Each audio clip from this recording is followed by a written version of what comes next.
James Sykes, CEO and President, Baselode Energy, here with Cameron K, Projects Manager, here to talk to you about exciting results from AK21-01 that we released on Monday and what they actually mean. A lot of people may not really understand how this fits into greater context of Athabasca deposits, so that's what we are here to convey. Hopefully that people have an appreciation of early days of drilling at Ackio. So here we have some forward-looking statements. And Cameron, let's hear the story from where we are. So I guess the first thing to note right now is looking at this map here. This is a ZTEM survey. So the pink anomaly that's running through the center of this map is basically mapping out conductivity. You can see that it's about 1,500 meters plus long and about 500 meters wide.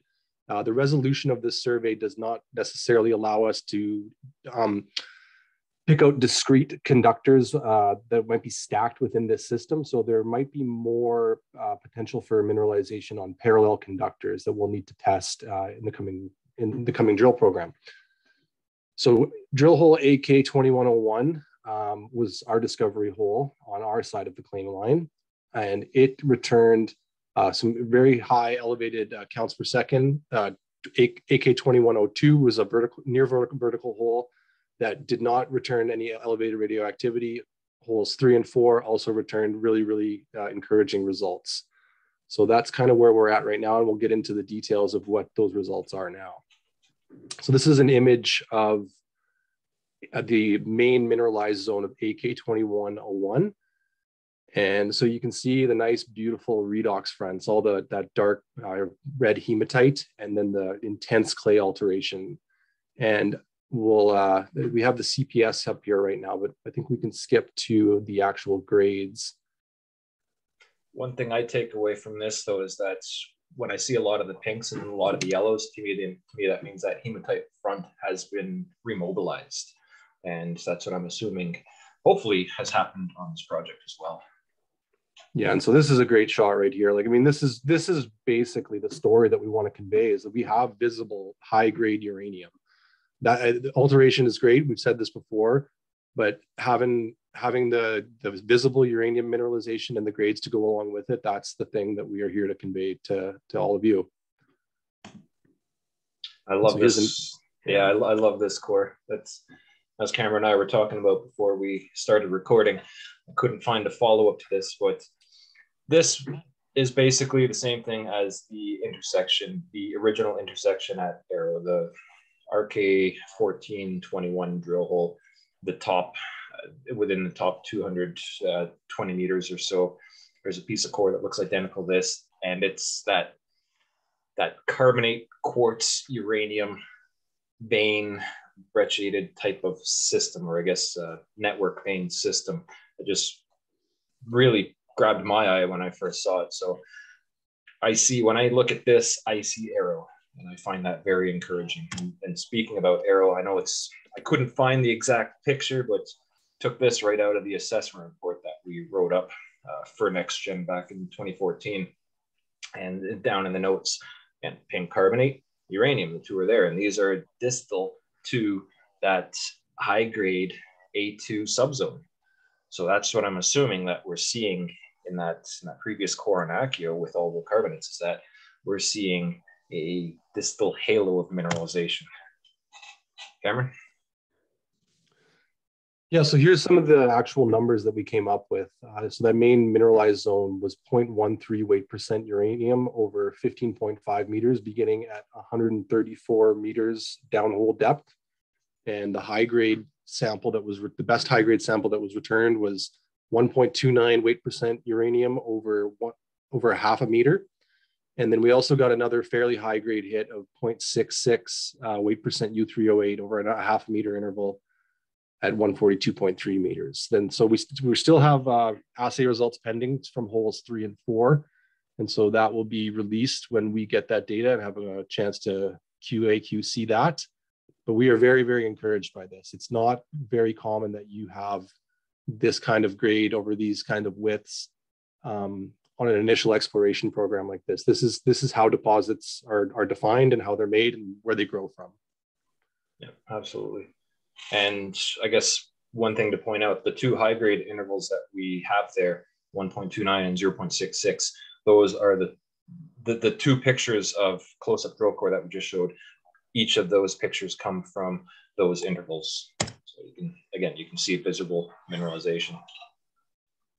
Yeah, I love this picture. Like, I mean, this is what uranium mineralization looks like. This is what these systems look like in drill core. And anybody who's familiar with it will certainly recognize what they're looking at here. This is a high-grade uranium system.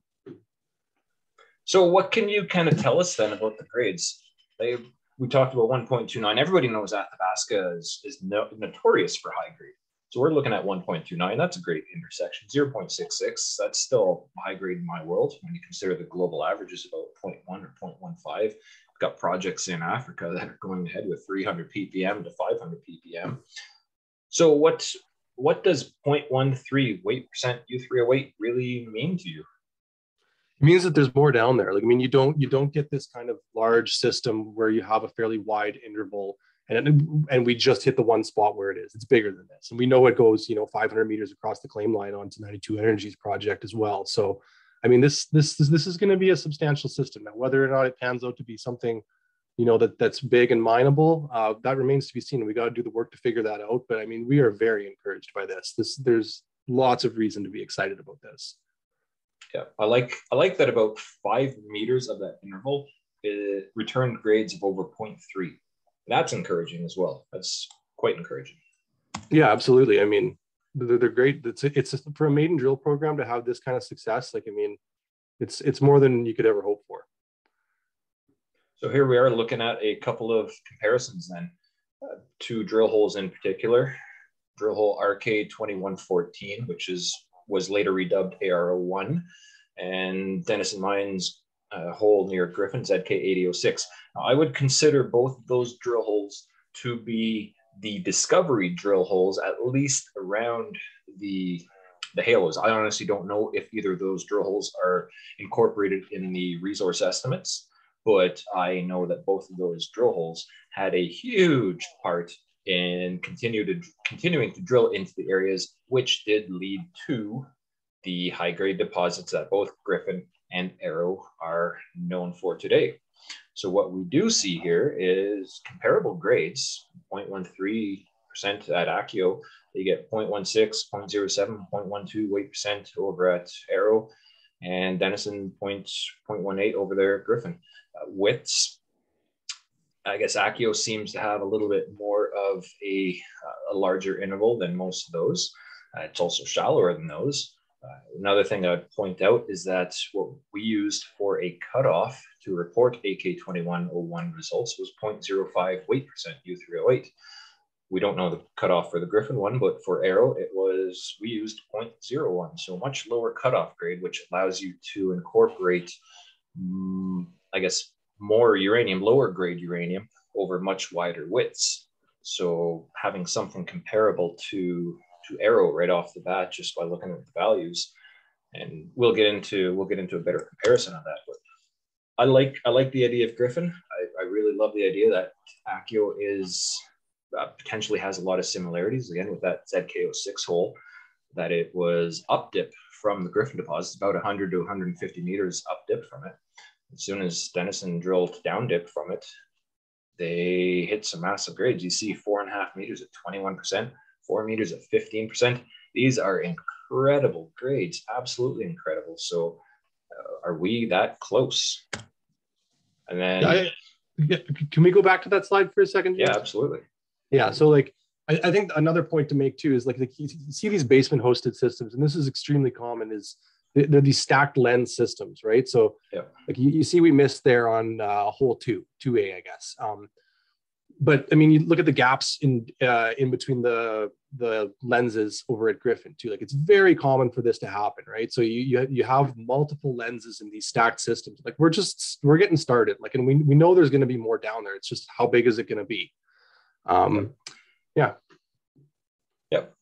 It also depends on the orientation of the drill hole too versus the structures. So we could have, hole 2A could have very simply missed one of the major structures hosting mineralization on it. Yeah.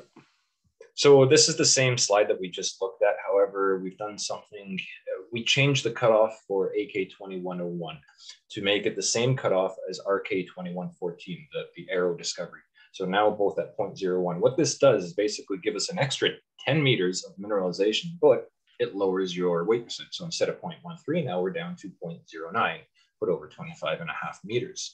So again, how do we make these comparisons? And this is where Cameron is going to take over and introduce you to the world of grade thickness, also known as GT, just in case anybody has never come across it. Yeah, and just to point out too, like, I mean, there's nothing untoward about what NextGen did about like the 0.01 cutoff. Industry standard is typically 0.05 for your internal dilution, but from a 43101 compliance standpoint, it's not a problem. But it's just we like to go with 0.05. That's what most people in the industry do, so that's what we did. But if you want to compare apples to apples, this is what it looks like. And so what the grade thickness is basically you take the grade over a given thickness and multiply it by that thickness. And so what we get at Ackio when we do it with 0.3 with our 0.05 cutoff, we get a grade thickness of 15.5 meters times 0.13 our grade for a grade thickness of 2.01. When we use the 0.09 weight percent U3 over 25.5 meters, we get a grade thickness of 2.3. And so this is something that's done in the industry that you can sort of like map out how good your grade is over a given interval. And you can produce these maps that are quite informative to see where your mineralization is best and thickest. And so comparing that with NextGen for their, we'll call it their discovery hole for the sake of this presentation.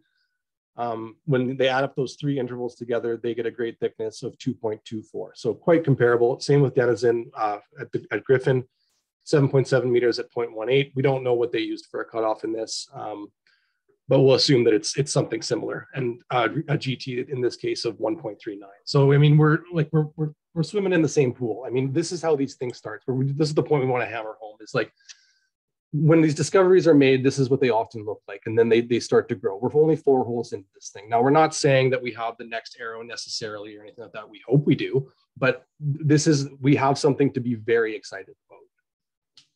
Yeah, let's see how they grow then. This is Raven Horseshoe. Raven Horseshoe, Cameron. Yeah, so like this is one of those grade thickness maps that we were just talking about. So you can see like the 1 to 100, a GT of 100, that is spectacular. That's, the equivalent of, 1% over 100 meters or 10% over 10 meters. Like that's what you want. So, I mean, there's quite a few of those purple dots. But then a lot of it too is like the 0.1 to less than 1, and then like, down from there, right? So it gives you a good idea of like where the main bulk of the ore in this system is concentrated. Yeah, and these two deposits combined are 35 million pounds. That's not a small deposit size. And when you consider that we've got a GT of 2, we're in the pink dots. Yeah. Well, and I mean, and look at the other thing too is like, again, we're early days. This has been drilled off at this point. So, I mean, there's a lot more data for people to look at in a situation like this, but this is what we want to build towards, is something like this. Okay, let's see some more. Yeah. And so then like this is another early days one, tamarack grade thickness contours. And you can see like there are a couple really great, greater than 100 GT hits in this, but a lot of it's in that, like the blue, the green, the blue and the blue and the green, which is kind of the ballpark that we're in right now. Yeah, we would fit right in the green there with a GT of 2. It would be in the green. You can see in this, some of these green dots are about 25 meters away from drill holes with over 100 GT. You can be that close. Yeah, no, that's the spooky thing about some of these uranium systems is you can be right next to something and you kind of know, but you don't know until you hit it, right? Yeah. Centennial. Yeah, I mean, it's just the same story, right? It's just showing that, like this is a number that's important.